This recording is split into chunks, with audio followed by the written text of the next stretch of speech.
盆景经过冬季的正常休眠后，积蓄了一定的能量，开始进入生长的旺盛期。在这个时候进行放盆或进行修剪制作，恢复是很快的。这个金蛋子就准备做一盆悬崖造型。盆景选盆不仅盆形及大小与树桩组合恰到好处，盆的颜色也直接影响盆景的整体效果。树桩与盆在色彩层次上形成明显的反差，能更加突出金蛋子的特色。这个盆是90年代淘来中南发的，按盆面上的记载应该有40多年，但还真不知道是什么地方产的。有知道的朋友可以分享一下。春来幽香亦温馨，用它来种平兰花，应该也会出幽香。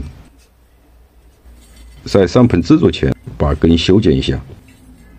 修根与修剪枝干是一个道理，剪是为了造型的需要，同时也能刺激萌发新的根系，这是盆景在生长过程中的一个循环规律。我在以前的视频中多次讲到，离开盆土的时间过长，大部分须根会失水。像这种过密的须根要尽量的少留，根太密集反而影响根系与土的接触，尤其是在种村庄的时候，像这种须根尽量的不要留。按悬崖造型长上铝线进行整形，在树桩没有进入生长期前，修剪整形过程不要省上劈层，更不要开口或者是破干拉弯。只有在生长期，树桩才具有一定的愈合能力。多穿2根铝线，增强它的定型力度。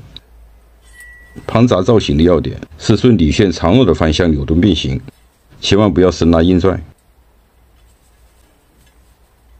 悬崖盆景的制作一定要露出树根，根基所呈现的抓力是悬的基础，也是培育制作调整中的重点。悬崖盆景的制作主要体现在根干下旋弯曲变化上，像这种人工培育的桩材，要避开直干和 S 弯，尤其是过长过粗、缺乏过渡的枝干，不要在下旋中施展。一是不符合悬崖树桩自然的生长规律，二是显得十分僵硬，缺少力动之美。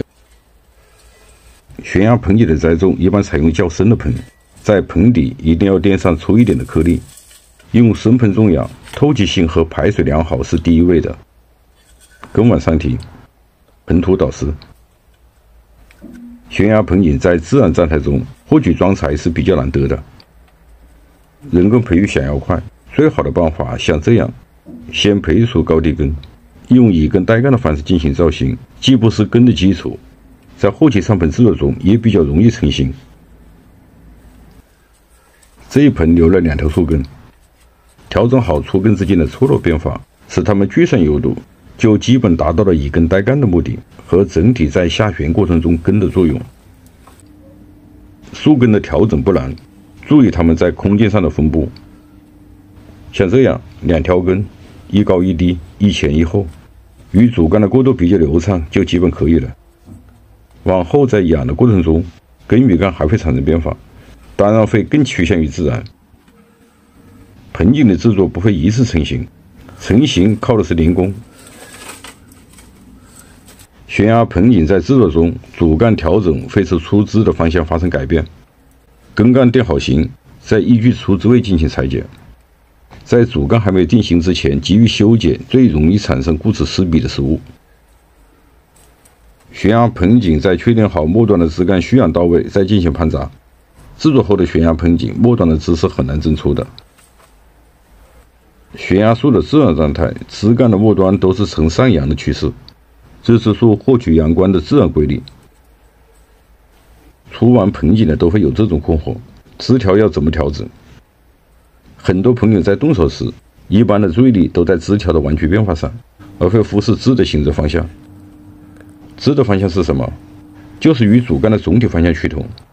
枝在成型过程中，不要与主干的方向离散太远，更不要背道而驰。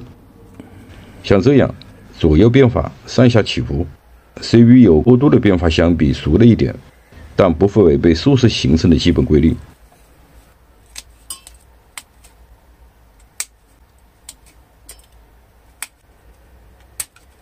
剪枝是为了发出更多的侧枝，使树形变得更加丰满。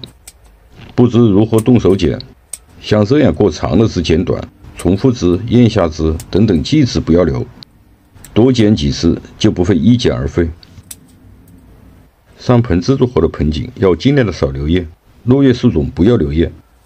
根的吸收能力在恢复前，叶多会增加树的消耗，影响生活。树桩金兰子在春季放盆后恢复是比较快的，1个月左右就基本可以出芽。种好后把它放在半阴的地方养，养到出叶，再逐渐把它移到阳光下。像这一盆枝形成半木质化后，就可以补充以磷钾为主的有机肥。在这里要特别提醒一下，放盆后的盆景出芽不要进行抹芽和修剪，芽处更深，抹掉出生的芽会引起新根的退缩。尤其是生桩不要进行抹芽，抹芽会影响它的成活。